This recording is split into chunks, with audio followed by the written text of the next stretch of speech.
নমস্কার বন্ধুরা, স্নেহার এসেলো জীবন কথা চ্যানেলে আপনাদের অনেক স্বাগত। আশা করি আপনারা খুবই ভালো আছেন। আজকে আমি আপনাদের তালের বড়া বিভিন্ন পুজো পার্বণে বা অনুষ্ঠানে বা বিভিন্ন সময় খাওয়ার জন্য বানিয়ে দেখাবো। এরকমভাবে বানিয়ে দেখবেন, অবশ্যই একদম পারফেক্ট হবে। এই জন্য নিয়েছি 1 কাপ চালের গুঁড়ো, তার সাথে হাফ কাপ ময়দা, এগুলিকে 1 চিমটি লবণ, তার সাথে 1 চিমটি খাবার সোডা, আর দিয়েছি 1 কাপ থেকে কিছুটা কম পরিমাণ চিনি, তার সাথে 2 কাপ পরিমাণ তালের পাল্প। তালের পাল্পটা আপনারা যতটা লাগবে, এর থেকে যদি বেশি লাগে সেটাও যোগ করতে পারেন। আর চিনির পরিমাণটা আপনারা কমিয়ে বাড়িয়েও নিতে পারেন। যদি তাল খুব বেশি মিষ্টি হয় সেক্ষেত্রে চিনিটা আপনারা, বা যদি চিনি খেতে পছন্দ কম করেন সেক্ষেত্রে এরকমভাবে চিনির পরিমাণ কমিয়ে বাড়িয়ে মেখে নিতে পারেন। এরপর দেখুন, এই সমস্ত মিশ্রণগুলিকে যোগ করে আমরা খুব ভালোভাবে মেখে নিচ্ছি ধীরে ধীরে। প্রথমে কিন্তু তালের পাল্পটাকে দিয়ে খুব ভালোভাবে চটকে চটকে মেখে নিতে হবে। তারপর এর মধ্যে কিন্তু জল যোগ করতে হবে। জল কিন্তু প্রথমেই যোগ করা যাবে না। দেখুন, আমরা প্রথমে তালের পাল্পটাকে দিয়ে খুব ভালোভাবে মেখে নিচ্ছি। তালের পাল্পটাকে মেখে নেওয়ার পর এরপর আমরা অল্প অল্প পরিমাণে জল যোগ করেছি। জল যোগ করে করে জিনিসটাকে আমরা রেডি করছি। জলটা কিন্তু একবারে দিয়ে দিলেও হবে না।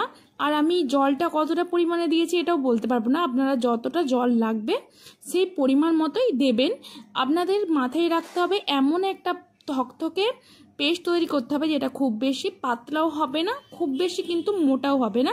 এইভাবে আপনাদের তালের পাল্পটাকে মেখে নিতে হবে। দেখুন, আমরা সেভাবে মেখে নিচ্ছি ধীরে ধীরে জল যোগ করে করে। আর খুব ভালোভাবে ফেটাতে থাকতে হবে।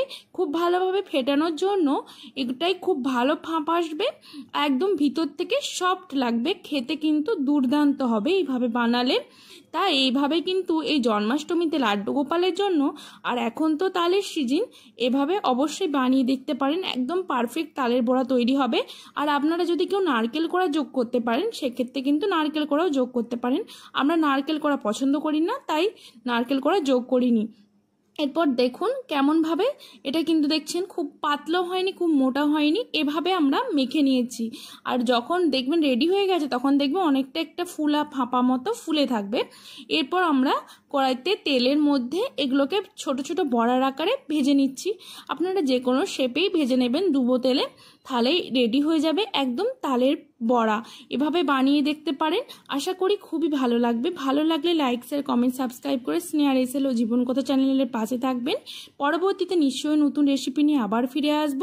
যারা আমার চ্যানেলের প্রথম থেকে শেষ অবধি আজ অবধি পাশে আছেন তাদের অসংখ্য ধন্যবাদ। এইভাবে পাশে থাকবেন এবং এগিয়ে যেতে সাহায্য করবেন। আজকে তো আপনারা জানেন 14ই আগস্ট একটা বিশেষ দিন।